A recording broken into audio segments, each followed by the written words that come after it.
month's market update. I'm joined today by KC Lowe, Senior Consultant with Frontier Advisors. Hi there, KC. Wayne?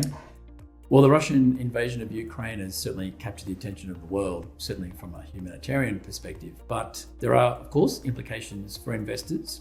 Step us through some of those implications, please. Yeah. Well, first of all, the Russian invasion of Ukraine is a humanitarian disaster.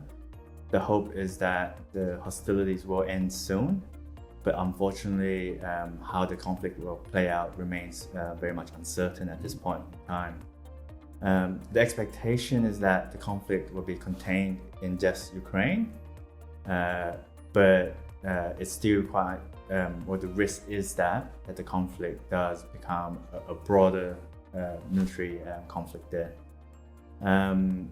As investors, I think it's important for us to focus on the long term.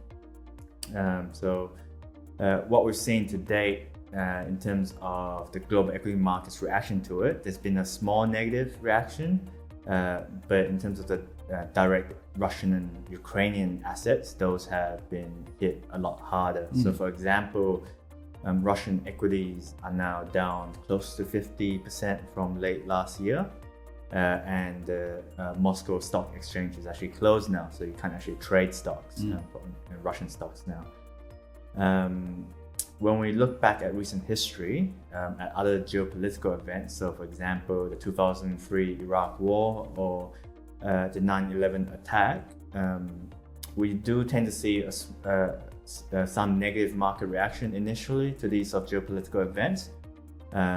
But then 6 months down the road, markets have either recovered or are actually up. So, if these geopolitical events are limited and or contained, it does seem like the market tends to focus more on the economic fundamentals.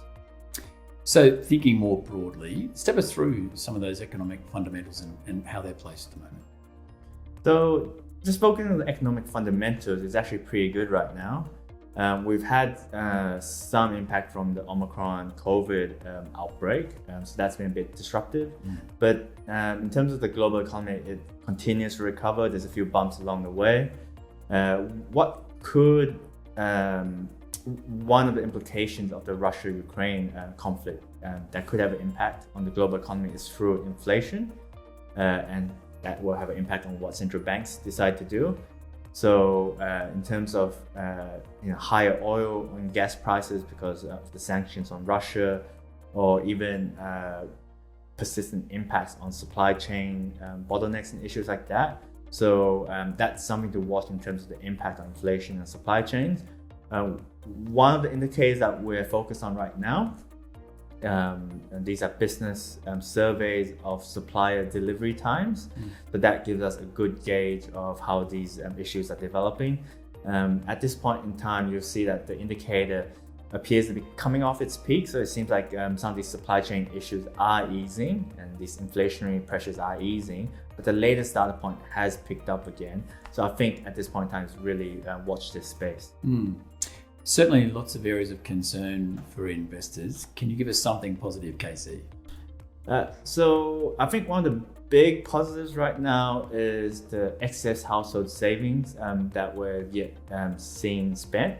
So I'm talking about pent-up demand in the system. When we look at Australia, we have one of the highest excess household savings right now at about 15% of GDP. That compares to the US at about 11%. So just to put that 15% of GDP into context, if you think back to 2020, when we had the fiscal support in light of the pandemic from the federal Australian government, that was about 15% of GDP as well. So it's quite a lot of pent-up demand that's yet to flow through the economy, and it could be a pretty big boost. Good. We've given us something to hold on to there, KC. Thanks for that analysis, and thanks for watching this month's Market Update.